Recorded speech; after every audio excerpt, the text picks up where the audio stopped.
Always greeted one with the wide opening as to one's condition. How's your day going? With interest and compassion, he'd allow us to spill our guts, and he just listens with interest, genuine or feigned or otherwise, but he made us all feel important with the focus that he gave us. Thank God for such men.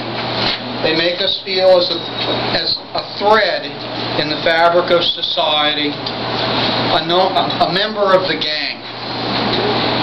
He was, if nothing else, inclusive. I can remember sitting right where Linda is right now at the famous Dr. Bob seat. I was relatively new into the pub end of Petersburg. I'd been exiled from Richmond.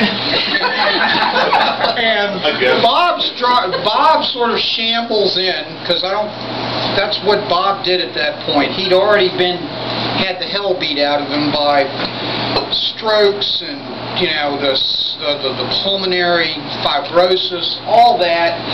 So he was a little goggle-eyed when I saw him first. Bug-eyed, and I'm going, who the hell is this?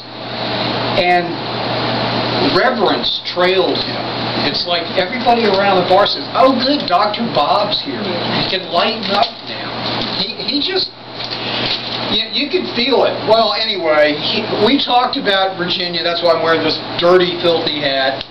We talked about UVA, and from then on, we always had something to talk about, and again, it was that inclusion that he gave us. And the other thing he gave us was, to me, was you all.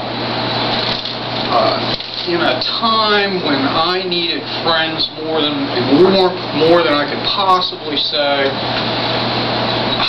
you all were inclusive too.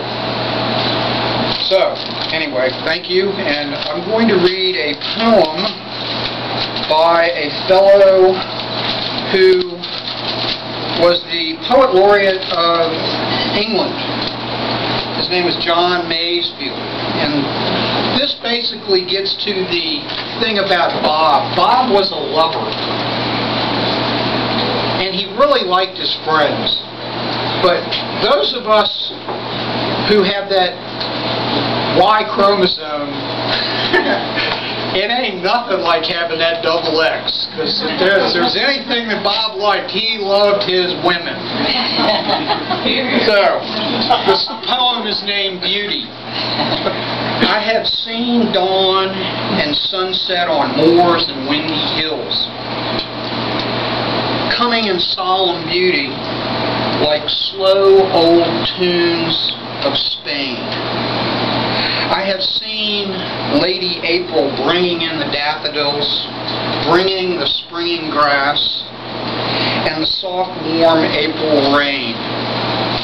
I've heard the song of the blossoms and the old chant of the sea, and seen strange lands from under the arched sails of ships.